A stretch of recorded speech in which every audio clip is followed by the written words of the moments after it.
Radio Kantipur, radio राष्ट्रको।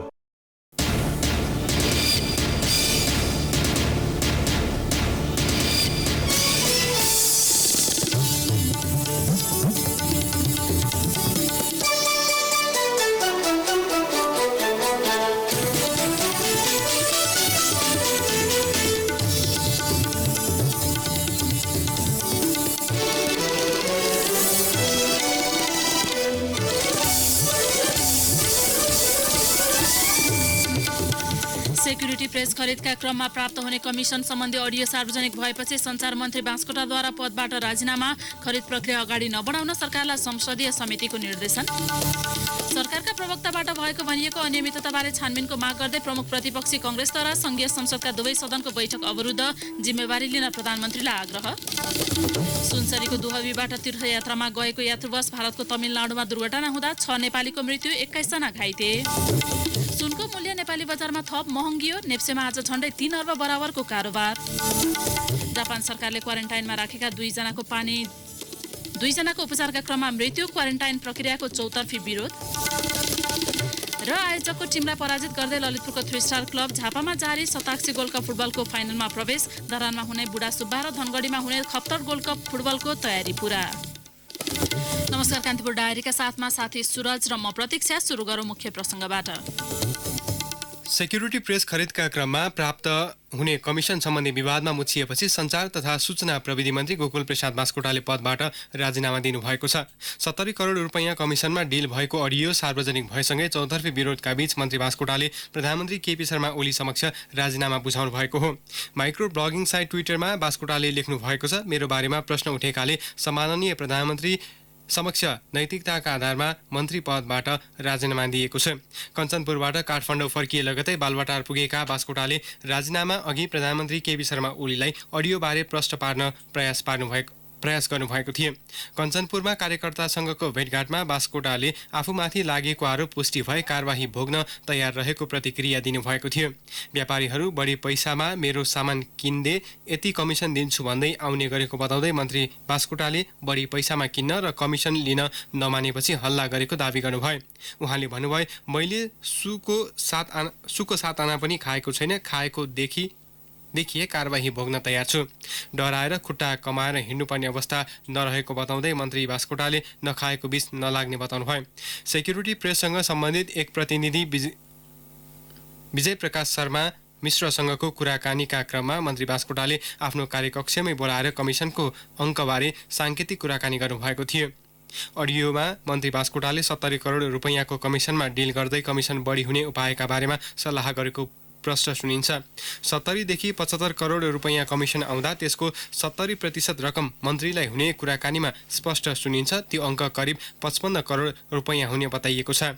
अडियोबारे प्रधानमन्त्रीलाई 2 महिना अघि नै जानकारी गराएको भए पनि कुनै प्रतिक्रिया नआउनु आश्चर्यजनक भएको ती प्रतिनिधिको भनाइ छ। यसैबीच संसदको सार्वजनिक लेखा समितिले सेक्युरिटी प्रेस खरिद प्रक्रिया अघि नबढाउन सरकारलाई निर्देशन दिएको छ। सिंहदरबारमा आज बसेको समिति बैठकले अर्को निर्णय नभएसम्म खरिद प्रक्रिया यथास्थितिमा राख्न सरकारलाई निर्देशन दिएको समितिका सचिव रोजनाथ पाण्डेले जानकारी दिनुभयो। सेक्युरिटी प्रेस खरिद प्रक्रियामा भएका कमी कमजोरीलाई अझै गम्भीरताका साथ छलफल गर्नुपर्ने भएकाले अहिलेलाई यो प्रक्रिया स्थगित गर्न सरकारलाई निर्देशन दिने निर्णय समितिको छ। बैठकले सेक्युरिटी प्रेस खरिद प्रक्रियाबारे सार्वजनिक भएको अडियोमाथि समेत छानबिन गर्ने निर्णय गरेको छ।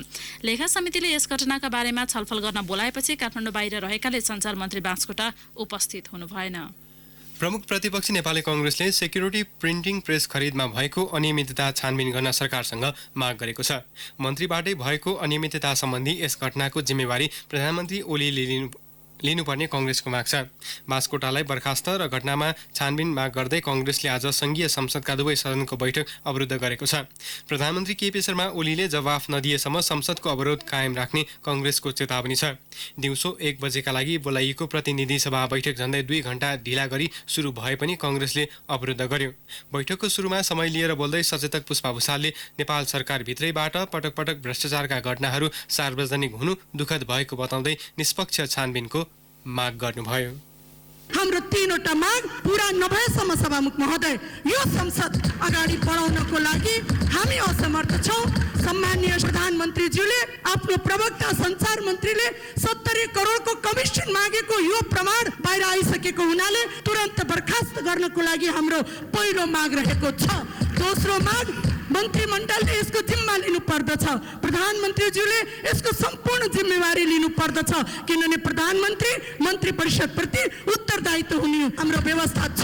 तेस्रो माग यो भ्रष्टाचारसँग जोडिएको अत्यन्त डरलाग्दो अत्यन्त गम्भीर विषयवस्तु भएको हुनाले यसको दायरामा आउने अहिलेका सञ्चार मन्त्रीज्यूबाट जुन भ्रष्टाचारको गतिविधि अगाडि बढ्यो, काम कारबाही अगाडि बढ्यो, यो काम कारबाहीलाई राजीनामा दिएर टुङ्गिन्न, यो काम कारबाही भ्रष्टाचारको कानुनी दायरा भित्र लिएर आएर जबसम्म अगाडि कारबाही बढ्दैन हामी यो सदनलाई अगाडि बढाउनको लागि पनि सहयोग गर्न सक्दैन। कांग्रेस सांसदले अवरोध जारी राखेपछि सभामुख अग्नि सापकोटाले बैठक आगामी मंगलबारसम्मका लागि स्थगित गर्नुभयो। राष्ट्रिय सभा बैठकको सुरुमै समय लिएर बोल्दै कांग्रेसका सांसद जितेन्द्र नारायण देवले सञ्चार मन्त्रीलाई अविलम्ब बर्खास्त गर्न माग गर्नुभयो। यस्तो गम्भीर प्रश्नमा यो सरकार चुप लागेर बस्नु हुँदैन। रचनात्मक भूमिका खेल्दै आएको प्रतिपक्ष नेपाली कांग्रेस चुप लागेर बस्न सक्दैन। त्यसकारणले हामी 3टा माग अगाडि सार्न चाहन्छौँ र आशा गर्न चाहन्छौँ कि यो 3टै माग पूरा होस्। बर्खास्त नहुन्जेलसम्म, निष्पक्ष छानबिनको प्रक्रिया अगाडि नबढुन्जेलसम्म र प्रधानमन्त्रीज्यूले जवाफ नदिउन्जेलसम्म यो होस्, नचलोस् भन्ने हामी चाहन्छौँ।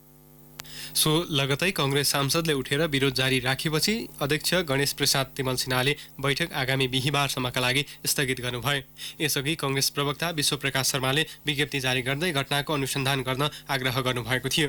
उहाँद्वारा जारी विज्ञप्तिमा भनिएको छ, सेक्युरिटी प्रिन्टिङ प्रेस खरिद तयारी गरेसँगै ठूलो रकमको अनियमितता तयारी भइरहेको थियो भने अनुमानित विवरण यसअघि नै सार्वजनिक भएका थिए। तर स्वयं सञ्चार मन्त्रीले कमिसनका लागि बार्गेनिङ गरेको अडियो सार्वजनिक भए पश्चात त्यो अनुमान बलियो ढङ्गले प्रमाणित भएको छ। यस्तै साझा पार्टीका प्रवक्ता डाक्टर सूर्यराज आचार्यले पनि विज्ञप्ति निकालेर सञ्चार मन्त्रीलाई बर्खास्त गरेर अडियोबारे निष्पक्ष छानबिन गर्न माग गर्नुभएको छ। यसैबीच नेपाल स्थित स्विजरल्यान्डको दूतावासले विज्ञप्ति जारी गर्दै सञ्चार मन्त्री बास्कोटासँग घुस रकमबारे भएको मोलमोलाइमा आफ्नो कुनै संलग्नता नरहेको स्पष्ट पारेको छ। घुसको मोलमोलाइमा स्विस कम्पनीका स्थानीय एजेन्ट समेत संलग्न रहेको अडियो सार्वजनिक भएपछि दूतावासले सोबारे कुनै जानकारी नभएको जनाएको हो। दूतावासले यसबारे कुनै किसिमको छलफल अथवा बैठक आह्वान नगरेको भन्दै दूतावासले आगामी दिनमा पनि मन्त्री बास्कोटासँग सो विषयमा कुनै छलफल नहुने प्रश्न पारेको छ।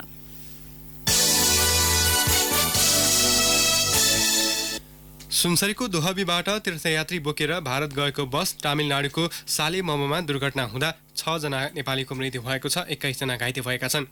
बसमा 34 जना यात्रु सवार थिए। सो बस तमिलनाडुको सालेम जिल्लास्थित 44 नम्बर हाइवेमा भारतीय समयअनुसार मध्याह 12 बजे दुर्घटनामा परेको हो। दुर्घटनामा वीरबहादुर राई, टीकाराम चौधरी, गोपाल तामाङ, फुलसरी चौधरी, बुधनी चौधरी र विष्णु दाहालको मृत्यु भएको हो। कर्नाटकको मधुराई स्थित मीनाक्षी मन्दिर दर्शन गरेर नर्सिक फर्कने क्रममा बस दुर्घटनामा परेको यात्रु अमरनाथ चौधरीले बताउनुभयो। चौधरीका अनुसार दुर्घटनाका बेला बस राजमार्गको छेउमा रोकिराखिएको थियो। त्यही बेला विपरीत दिशाबाट तीव्र गतिमा आएको रात्रि बसले नेपाली यात्रु बोकेको बससँगै सिधै ठोकियो। तीव्र गतिमा आएको बसले ठक्कर दिँदा नेपालीहरू रहेको बस हावामा उछिटिएको चौधरीले बताए।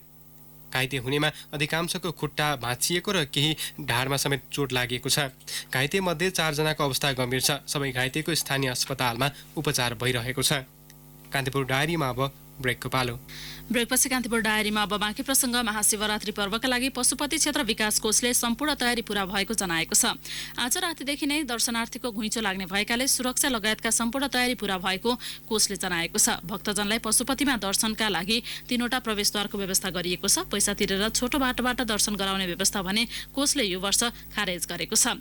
शिवरात्रिका क्रममा दर्शनार्थीको सुरक्षाका लागि नेपाल प्रहरी, सशस्त्र प्रहरी र नेपाली सेना गरी 5000 सुरक्षाकर्मी परिचालन गरिने कोषले जनाएको छ। सुरक्षाका लागि मन्दिरको भित्री क्षेत्र, परिधि र बाहिरी क्षेत्र गरी 3 घेरा बनाइएको छ। नेपाल राष्ट्र बैंकका डेपुटी गभर्नर चिन्तामणि शिवाकोटीको मुलुक आर्थिक समृद्धिको यात्रामा नामक बुक सार्वजनिक भएको छ। बालुवाटार स्थित प्रधानमन्त्री निवासमा आज एक कार्यक्रममा बीच प्रधानमन्त्री केपी शर्मा ओलीले सो पुस्तकको विमोचन गर्नुभयो। भैरवी बुक हाउस प्रणालीले प्रकाशन गरेको सो पुस्तकमा मुलुकको वित्तीय व्यवस्था, आर्थिक सुशासन, विश्व व्यापार सम्बन्धी सम्पत्ति शुद्धिकरण लगायत सम्बन्धी आलेखहरू समावेश छन्। डेपुटी गभर्नर शिवा कोटीले रचना गर्नुभएको समृद्ध नेपाल सुखी नेपाली शीर्षकको गीत पनि प्रधानमन्त्री ओलीले सार्वजनिक गर्नुभयो। कार्यक्रममा प्रधानमन्त्री ओलीले ध्वस्त भएको अर्थतन्त्र उकास्न केही समय लाग्ने भन्दै मुलुक समृद्ध बन्न सक्ने धेरै आधारहरू रहेको बताउनुभयो। स्वच्छ र सरल आर्थिक गतिविधि सञ्चालन गरी मुलुक समृद्धिको बाटोमा अघि बढ्ने उहाँको भनाइ थियो। मुलुकमा सुशासन कायम गरेरै छोड्ने भन्दै प्रधानमन्त्री ओलीले असल प्रणाली बसाउने क्रममा कसैलाई छुट नदिने उल्लेख गर्नुभयो।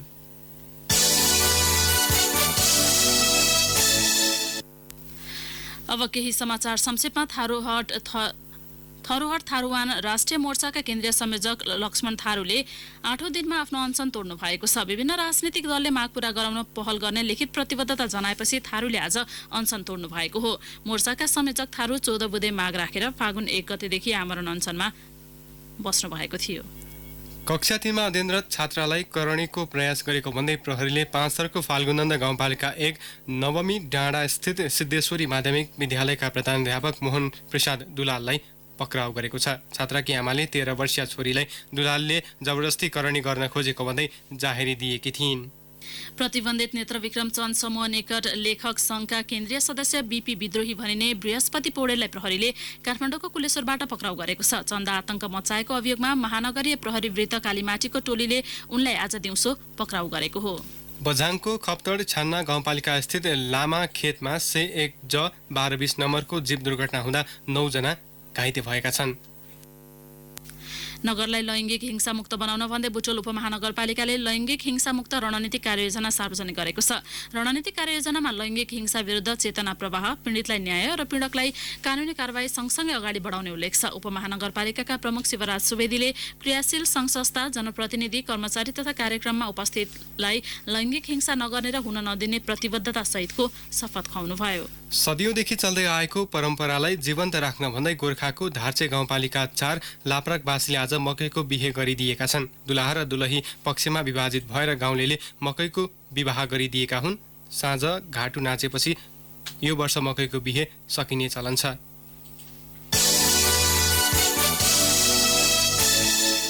पूर्व सञ्चार मन्त्री गोकुल बास्कोटालाई कारबाहीको माग गर्दै नेपाल विद्यार्थी संघले काठमाडौँको प्रदर्शनी मार्ग स्थित आरआर क्याम्पस अगाडि गरेको प्रदर्शनमा प्रहरीले हस्तक्षेप गरेको छ। राजीनामाले मात्र बास्कोटालाई उन्मुक्ति दिन नहुने बताउँदै नेवी संघले साँझ प्रदर्शन गरेको थियो। प्रहरीको कुटपिटबाट अध्यक्ष राजीव ढुङ्गाना, महामन्त्रीहरू उर्मिला थपलिया, युवराज पाण्डे र दीपक भट्टराई लगायतका नेता घाइते भएको नेता बलदेव तिमेल सिन्हाले जानकारी दिए। छाती, टाउको, खुट्टामा गम्भीर चोट लागेका अध्यक्ष ढुङ्गाना सहित सबै घाइतेको मोडल अस्पतालमा उपचार भइरहेको छ।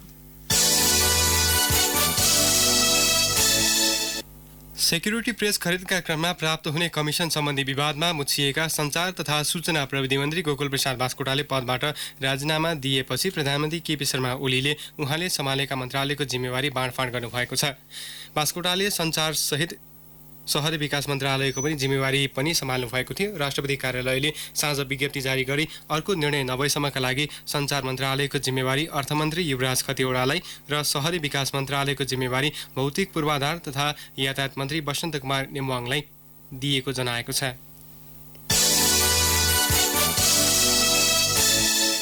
कान्तिपुर डायरीमा अब 13औं डायरीको पालो। 13औं डायरीमा चन्द्र कार्कीको नमस्कार। प्रधानमन्त्री केपी शर्मा ओली आगामी फागुन 11 गते जन्मघर आठसाई गाउँपालिका 4 युवा आउने निश्चित भएपछि त्यसको तयारी अवस्थाबारे बुझ्न प्रदेश सांसद लक्ष्मण तिवारी सहितका नेता तथा सुरक्षा अधिकारीहरू प्रधानमन्त्री ओलीको जन्मघर पुग्नु भएको छ। नेकपा जिल्ला अध्यक्ष समेत रहेका तिवारी सहितका नेताहरू प्रधानमन्त्री ओली आउनु पूर्व तयारी अवस्थाबारे बुझ्न ओलीको जन्मघर पुग्नु भएको हो। आगामी आइतबार 11 गते प्रधानमन्त्री ओली आफू जन्मिएको घर आउने निश्चित भएको छ। प्रधानमन्त्री ओलीले सोही दिन आफ्नो जन्मघरबाट ताप्लेजुङको ढुङ्गे साँगुमा रहेको जननेता मदन भण्डारीको जन्मघर जोड्ने करिब 100 किलोमिटर सडकको पनि उद्घाटन गर्ने कार्यक्रम रहेको सांसद तिवारीले बताउनुभयो।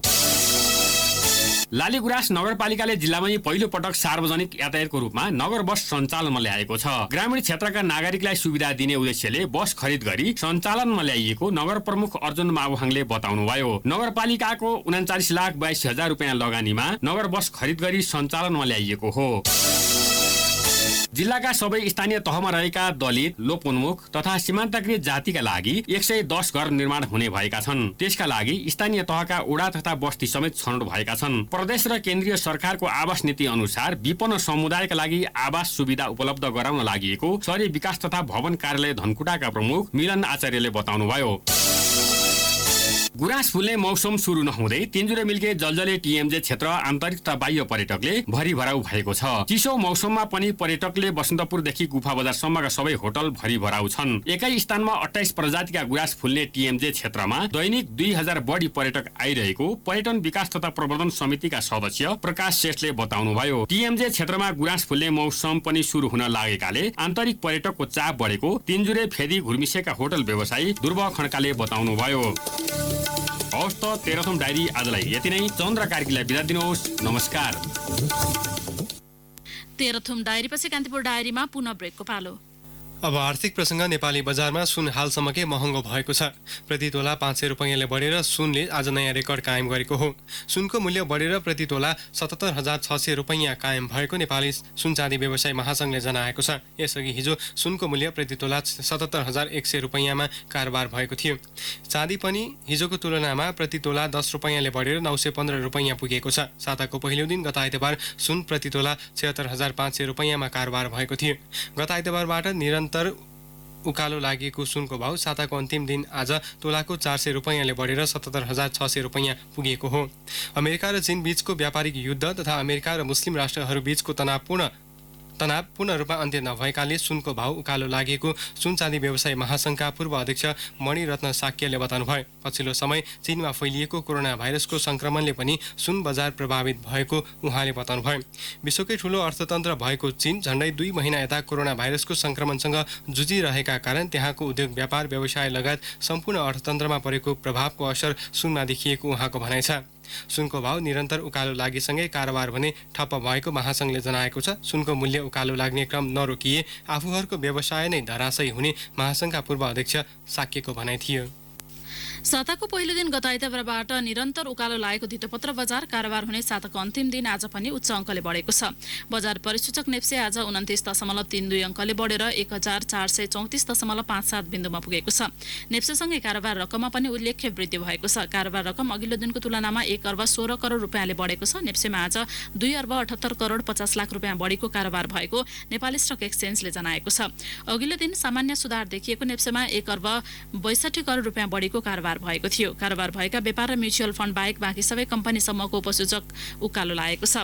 सबैभन्दा बढी जीवन बीमा कम्पनी समूहको उपसूचक 385.39 अङ्कले बढेको छ। यस्तै नेट जीवन बीमाको 374.1, लघु वित्तको 159.32, उत्पादनमूलकको 97.26 र होटल कम्पनी समूहको उपसूचक 49.29 अङ्कले बढेको छ। नेप्सेमा आज 180 कम्पनीका 23,900 कारोबारबाट 58,29,510 किता सेयर किनबेच भए। कारोबार हुने साताको अन्तिम दिन नेप्सेमा आज शिवम सिमेन्ट लिमिटेडको सबैभन्दा बढी कारोबार भएको छ। अब अन्तर्राष्ट्रिय प्रसङ्ग। जापानले क्वारेन्टाइनमा राखिएको पानी जहाजमा सवार 2 यात्रुको कोरोना भाइरस संक्रमणका कारण मृत्यु भएको छ। जहाजमै रहेका समयमा संक्रमित भएका 87 वर्षीय वृद्ध र 84 वर्षीय वृद्धाको मृत्यु भएको हो। दुवैजना जापानी नागरिक हुन्। उनीहरूको परिचय भने सार्वजनिक गरिएको छैन। सो जहाजबाट गत साता बाहिर निकालिएका उनीहरूको अस्पतालमा उपचारको क्रममा मृत्यु भएको अधिकारीहरूले बताएका छन्। जापान सरकारले कोरोना भाइरसबाट प्रभावित यात्रु सवार पानी जहाजमा रहेको क्वारेन्टाइन प्रक्रियाको चर्को विरोध भइरहँदा मृत्युको खबर सार्वजनिक भएको हो। जहाजमा रहेका मध्ये कम्तीमा 621 जनामा संक्रमण पुष्टि भइसकेको छ। चीनबाट बाहिर यो सबैभन्दा ठूलो संख्या हो। 3,700 यात्रु सवार सो जहाज झण्डै 15 दिन अघिबाट क्वारेन्टाइनमा राखिएको छ। यस अवधिमा कोरोना नदेखिएका यात्रुलाई भने जहाजबाट विदा गरिएको छ। पानी जहाजमा भाइरस सर्नबाट रोक्न भएका प्रयास पर्याप्त नहुँदा संक्रमितको संख्या वृद्धि भएको भन्दै जापानको आलोचना हुने गरेको छ। अमेरिकाले जहाजमा सवार आफ्ना 400 नागरिकको उद्धार गरेको छ। यस्तै 150 बढी अस्ट्रेलियाली नागरिकलाई पनि स्वदेश फिर्ता लगिएको छ। यसैबीच चीनमा भने हालसम्म करिब 75,000 मा कोरोना भाइरस संक्रमण देखिएको छ।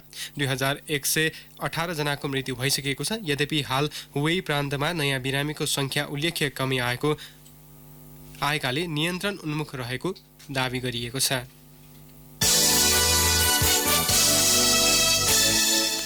अब खेल प्रसङ्ग ललितपुरको 3 स्टार क्लब झापाको झिलझिलेमा जारी तेस्रो सताक्सी गोल्ड कप फुटबल प्रतियोगिताको फाइनलमा प्रवेश गरेको छ।